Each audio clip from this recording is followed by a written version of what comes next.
කියුකම්බ සියලුම ගස් ඒකාකාරීව එකම සමාන මට්ටමක තමයි දින. ඉතින් සමහරක් කිරි තියෙනවා දින දෙකෙන් තව දින දෙකක් වුණ යනකොට කලතාව ගන්න පුළුවන් විදියට තමයි තියෙන්නේ.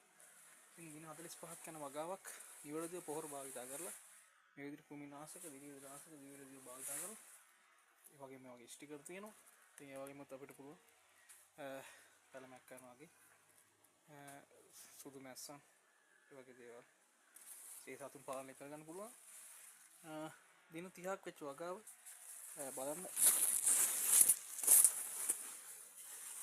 තව දින 4ක් 5ක් වගේ යනකොටත් නිදා ගන්න පුළුවන්.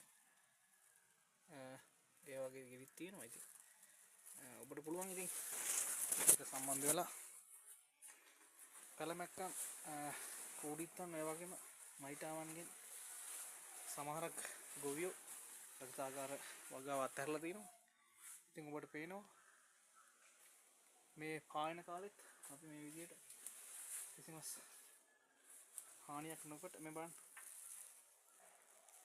හදලා තියෙනවා.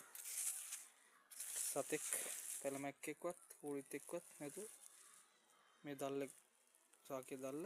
ඉතින් මෙවැනි සතුන් නැතුව ලෙඩක් නැතුව ලෙඩ රෝග නැතුව යෝගේ වගාවක් කරගන්න කතා කරන්න RC ගෲප් අපිට ඒ වගේ මේ වගේ ඉස්තරම් හරිතාගාර පද්ධතියකුත් නිර්මාණය කරගන්න. ඉතින් ඔබට පුළුවන් ඉවත් එක සම්බන්ධ වෙලා මේ වගේ සුන්දර වගාවක් කිතුල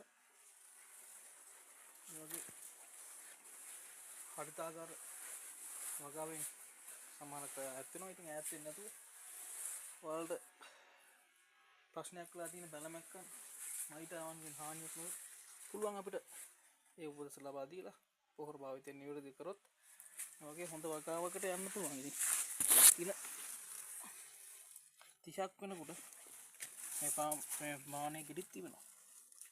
තව දින දෙකකින් තුනකින් කපන්න අපි පළදා ගන්න ගෙඩිත් තියෙනවා.